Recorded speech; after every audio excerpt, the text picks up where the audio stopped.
All right, let's go. It's okay. It's not too bad. So we are live, ladies and gentlemen. So sorry for the delay. Thank you very much for being here with Toby. Toby and I have been battling on the back end with, the audio. But with that being said, we are here. We are live. Toby, welcome. Welcome to the stage. How do you feel? Well, I mean, it's been a roller coaster the last few minutes, but I mean, it's very good to be here. Thank you for having me. Oh, thank you. So, so before I go ahead basically to welcome you and introduce you to the program, do you want to kind of, tell us exactly how your day went, and then we could go from there. Okay, so well, that's a very interesting question because as a product manager, it's always majorly chaotic. So jumping from one task to another, I had a couple of projects to make sure that I close out, and of course that would come with a lot of follow-ups. So I had a couple of meetings both with developers and external parties as well, and yeah, so quite busy, and but we're here. It's really a fun field day, actually. That's what comes with the job, actually, so no complaints. Speaking of which, what about your week in general? How's it been?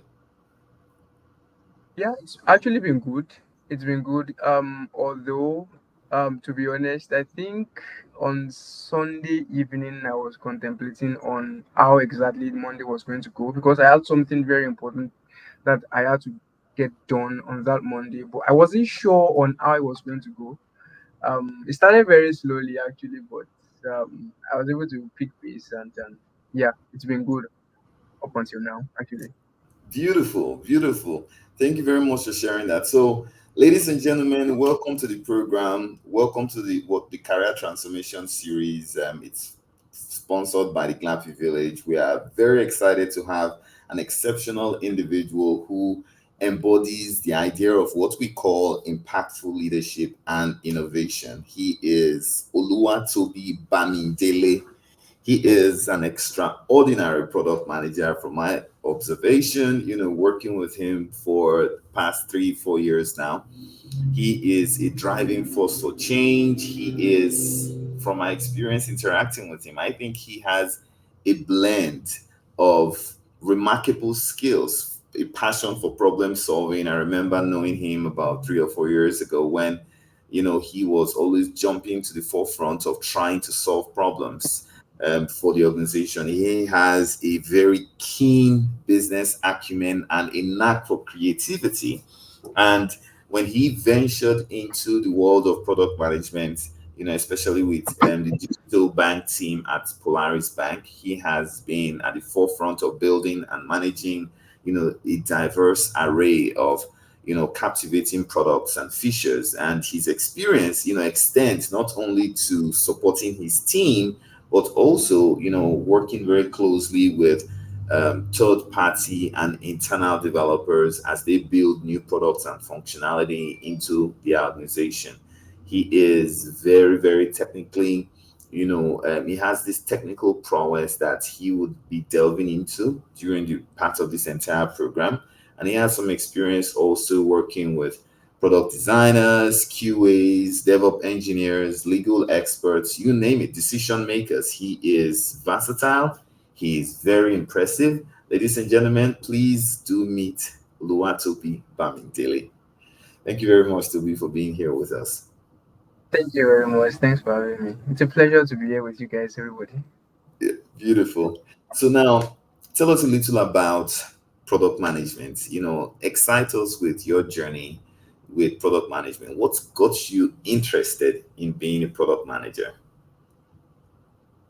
Okay, so if I had to pick up the story from where you stopped, if you could recollect very quick, vividly when we met, then it was basically on the ground of business, right? So I can remember very well. I was working on a project then because I had the intention of building a business actually to start with. I think that was 2018. So that sort of like gave me a good grasp of what happens in the world of business, right? So, but for some reasons, you want to build something from the ground up, especially something in the manufacturing space, a very, very difficult space to actually operate in, especially in this environment. So, because of some audios, I couldn't really like pull it off because it was actually a massive project. So, but of course, everything I've learned over that space of I think 18 to 24 months was like very vital to um who I am today actually. So and I just felt like okay, now we're wrapping up the project. What's the next thing to pick up? So I just felt like I had to like embrace LinkedIn at that point, and a couple of very interesting people on LinkedIn, business oriented guys. I was just like innocently sharing my views, learning from them, and as well sharing my views. But I discovered that over the time, what I was sharing sort of like got attention of some set of people, which I think you included, right? So, and we we started talking. From there, I picked up a project that we worked on together that started the relationship that we have currently. And after wrapping that up, I was not like at the crossroads. I was thinking, okay, so where do we go from here? And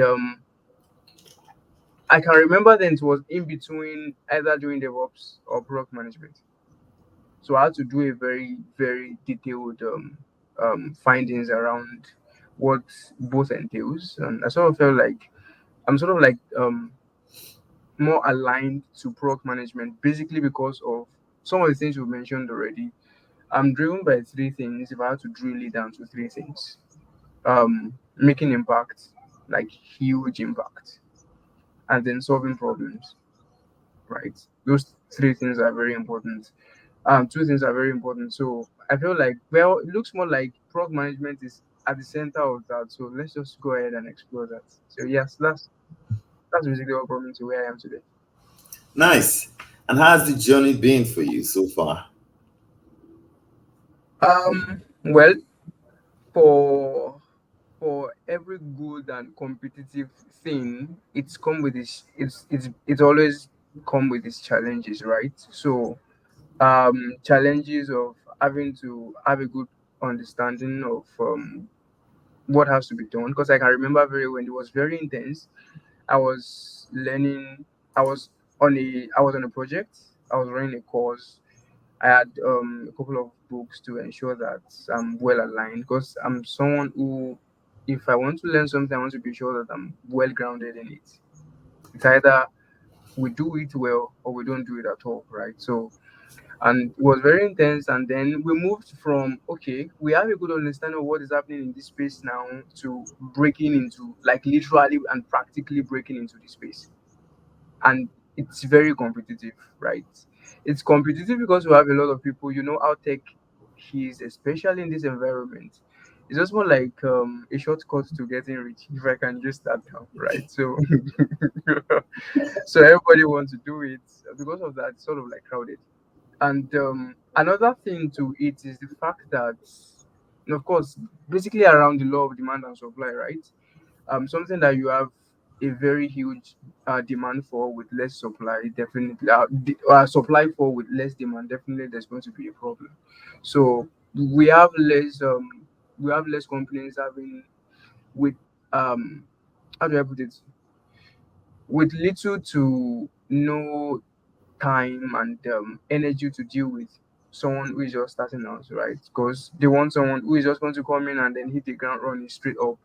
Of course, you know that a profile for that is not matched for someone who is just starting out. So there are less guys, there are less companies who are ready to actually like explore and try out whether you're smart or you're not smart, to just like you are new to this space and you're hungry to actually learn and then build your career from there. But for most of the guys, it doesn't matter whether you're smart or you're not smart. If you have experience, but I can remember very vividly. I spoke with a couple of guys in that space, founders of tech companies here actually, and we had very good conversations. But when after all been said and done, it was around. Do you have experience? Have you worked with engineers before? As at then, no, I haven't. So and that was the deal breaker, right? So yeah, it's been challenging, but it's been fun as well. So let's dig into that a little bit. For those of us listening, Toby is a product manager based in Nigeria.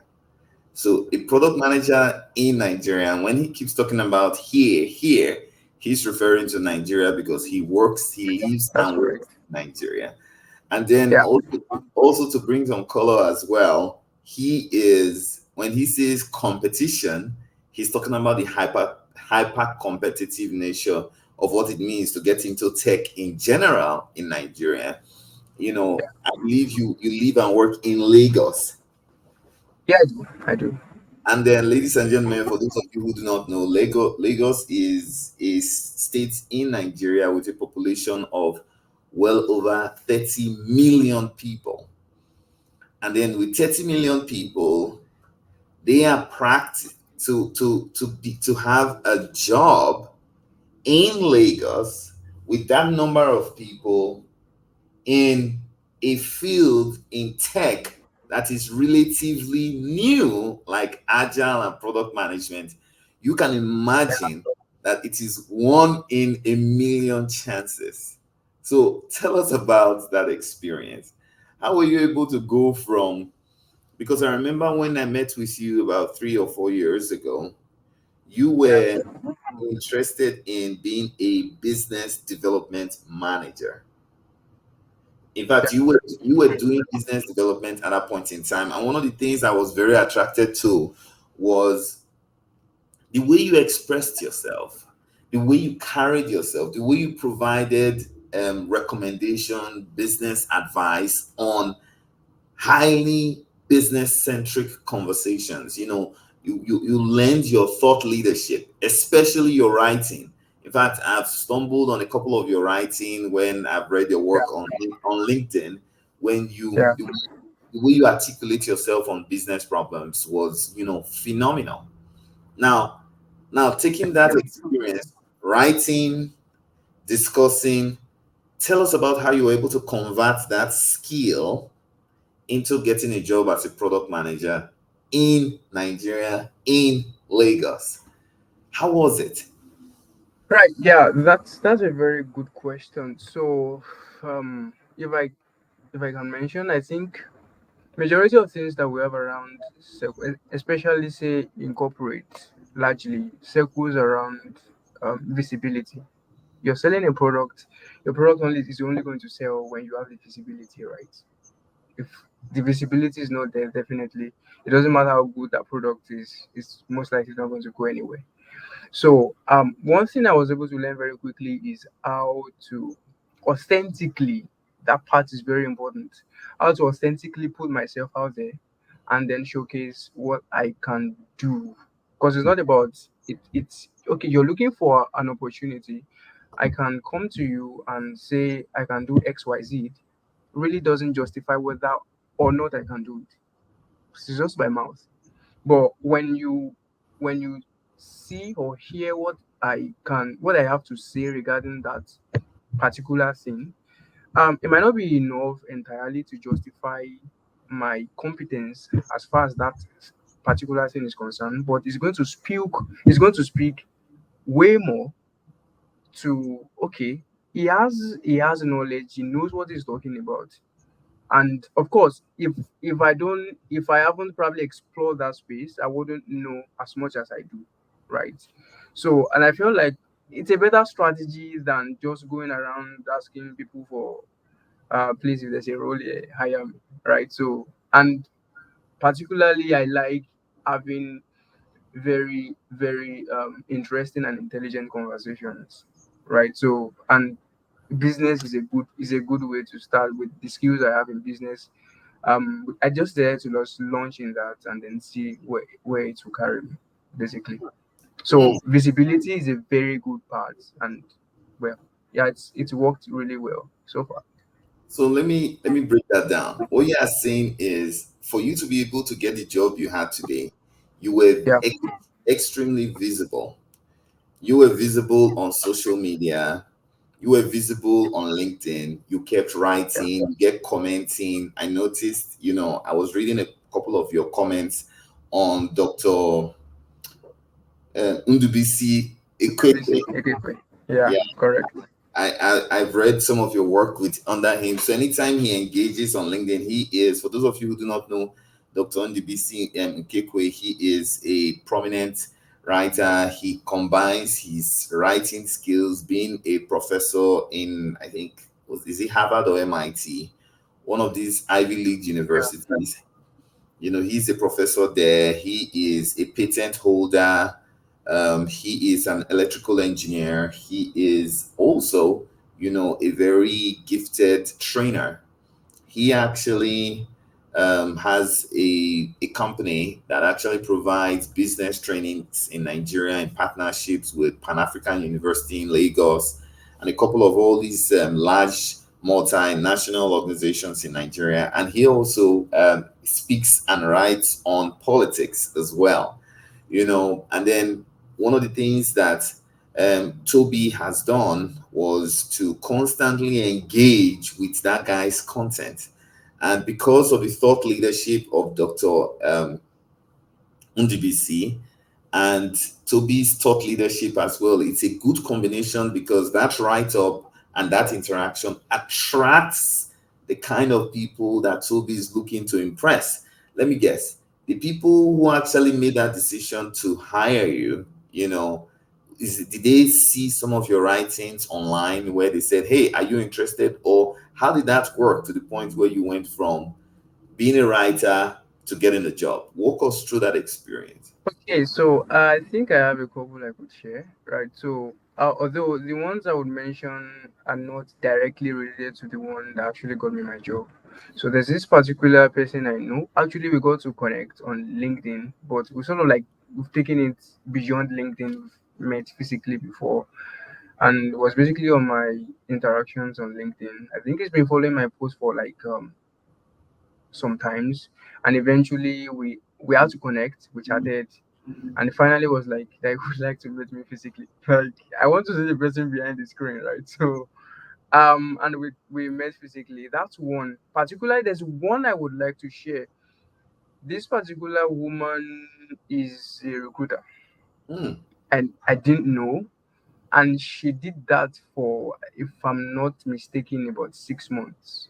She just connected, she sent the normal connection request like a normal person, and I accepted. Meanwhile, she's been following my work. It was just on that Sunday afternoon I got a message. Are you open for XYZ role? Like what? I don't even know who you are. So so and so that was how it happened. I came for the interview, and so if eventually it happens that the project they were trying to bring me on was more like a very highly skilled project. So they felt like they need someone who is more handy to come in. She tried keeping me on the side to just ensure that okay, I don't want you to go to somewhere else. Whenever we have something else open, we'll call you back. So yeah, that was what happened really. But again, too, the one I had, the one eventually that got me to where I am today, came from LinkedIn as well. So Amazing. Amazing. So I keep saying this to my community, um, especially for those of them, those of us in the career space, keep writing, keep selling your wares, keep selling yourself, show your thought leadership, especially on platforms like LinkedIn. You don't know who is watching, you don't know who is reading. absolutely, They might be there just observing from behind the scenes, and it might take them 1 year, 6 months. They will not say anything. They might not even engage with your content. They might not even give you a thumbs up, but just keep at it, and something yeah. is eventually going to happen. Toby has just shown us exactly that. Now, thank you very much for sharing that personal story. We appreciate that. Now, I wanted to do a deep dive into, you know, the world of product management in Nigeria. Tell us about it. How do people really practice product management in Nigeria, and what is that experience like? All So well, I would try as much as possible to maintain the scope of your question, right? But at the same time, I would sort of like to expand it a little bit, because the menace or the chaos that we have today in the world of prox management, it's actually global. It's not like yeah, it's a global problem. If you pay very close attention, you realize that for some of these well-developed countries as well are still trying to struggle to understand what exactly that role is for. A lot of people are still confused. But let me bring it back home. So in Nigeria, of course, it's still something we are trying to get a good grasp of, right? And to a good extent, I won't say the country is doing bad. We have um, a lot of proc management roles currently occupied and the ones that are also opened. However, there's still the challenge of having to understand what exactly the role is all about. Because a lot of guys too, to be truthful, a lot of guys through a lot of companies are just doing it just like let's jump on the bandwagon, right? They say okay, for you to be a full-fledged tech company, you must have product managers. I don't even know what the heck that is. So, but then let's employ one. Let's see how it goes. Then they Mhm. bring you in, and then you're wondering like, well, what is going on here?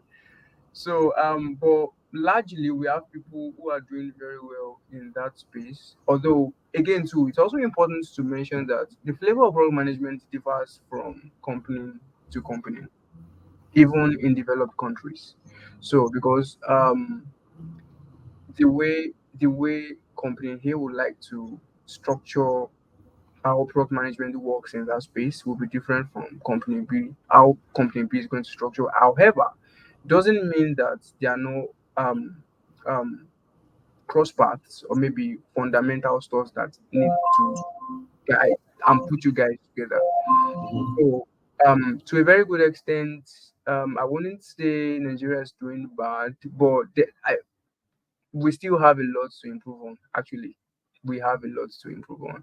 A lot of it needs to be to still be well defined, because I I I think to an extent that um that misconception of what the role is supposed to be is still creating confusion around you. They bring you in and then giving you something else to do, right?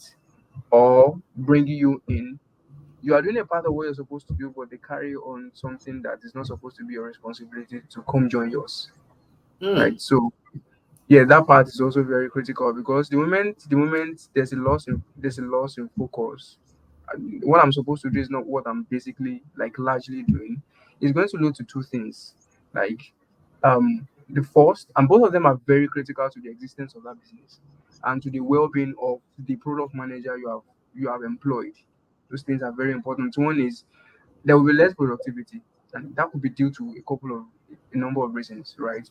And of course, when there's less productivity, definitely it's going to lead to less what's it called, loss of business.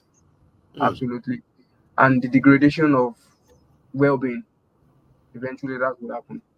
So yeah, so it's important that while we are also trying to like find that path, we're trying as much as possible to keep the light on. But it's also important that we creatively look at how we can sharpen the edge that we have now to improve that process. Mm.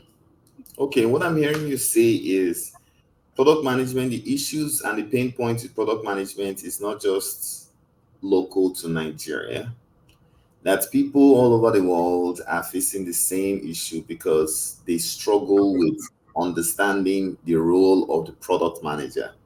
Now, let's talk a little about the role of the product manager. Tell me about a particularly challenging product management problem that you have encountered in your career as a product manager, and how have you been able to successfully navigate it? Well, if you speak to, regardless of the number of years of experience that you have, if you speak to a product manager, one of the things they're going to mention is people management, Mm, especially if you're an IC, if you're an individual contributor. One thing that you would have to pay, you are going to do more is trying to ensure that you manage your project end to end, and of course, every touch point you would always meet people there. So, and it's important, and that's the reason why it's important for you to know, to understand human relations, like in different capacity, because the personality you are going to meet at touch point A is not going to be the same with the personality you're going to deal with at touch point B. So you've got to understand how to firstly understand who you are dealing with, and on the ground, on which ground is the person actually standing, because it's when you understand who you are dealing with contextually and where the person is coming from, would help you guide how you make your approach, because it's very important. And particularly if I can mention an example, um there was a project I was working on.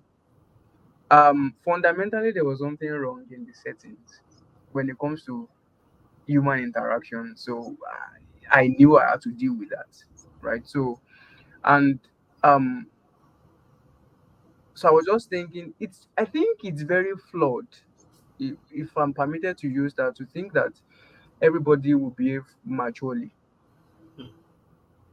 So um so initially I was thinking, yeah, maybe people just come around and then we can find the agreement. But I figured that, yeah, it's not looking like this is going to work. So I had to actually devise a strategy around, okay, um before before this whole thing goes south, and then eventually it's going to look like I'm the one who is actually the bad egg here, right? So I need to find a way around actually making things very clear. Let's even know what we are dealing with, and everybody knows is our position, right? So I have to find a way around that, and then bring everybody together and respectfully table my own opinion. Everybody makes contributions, and then we have our agreements, and then we can move. mm, So people management is very critical. Now it's easier said than done actually, and in different scenarios, some are actually more critical than the other, right? So, but overall,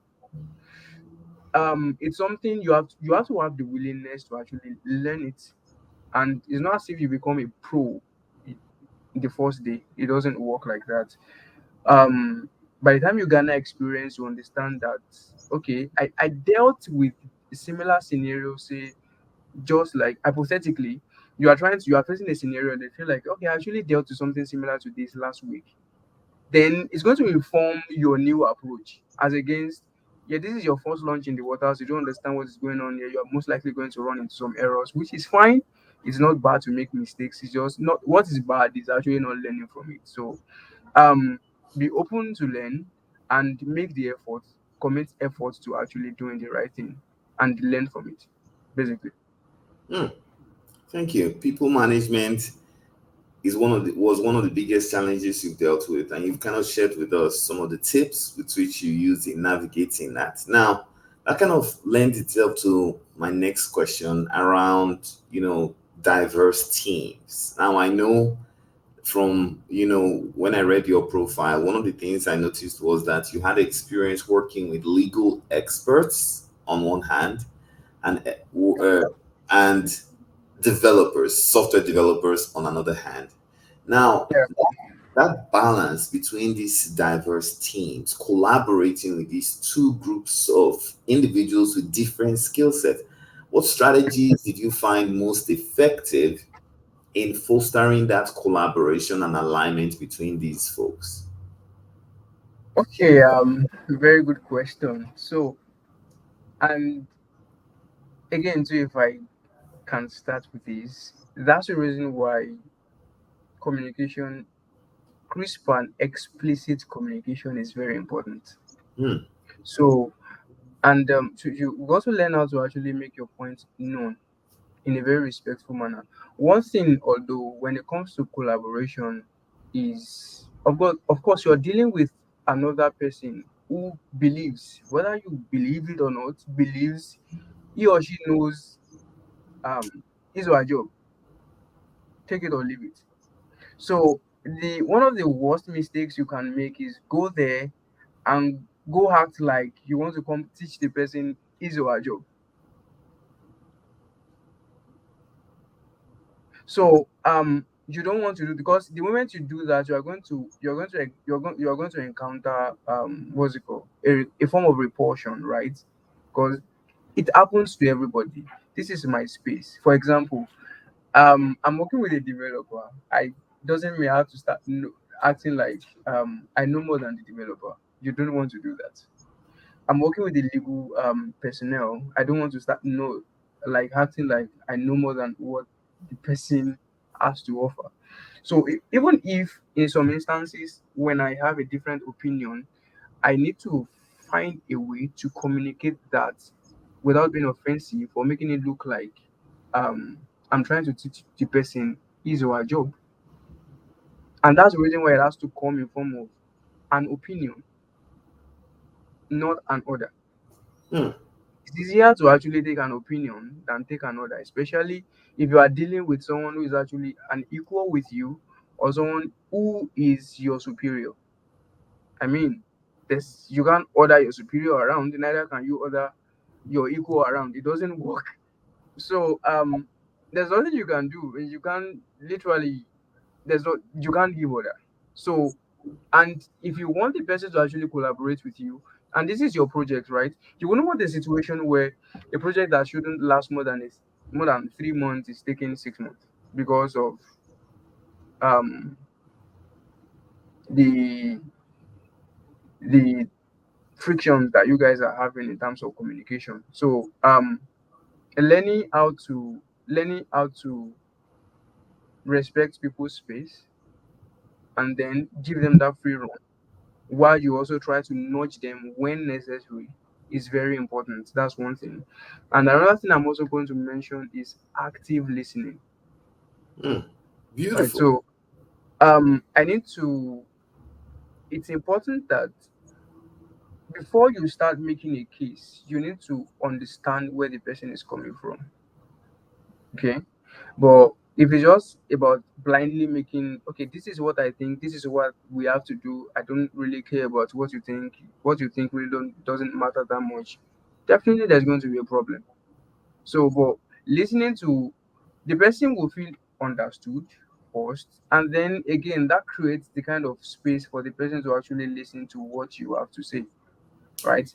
And then when you are able to present what you have to say and not make it look like an order, then it's not like you are creating a space whereby the person will feel more comfortable taking whatever you are saying.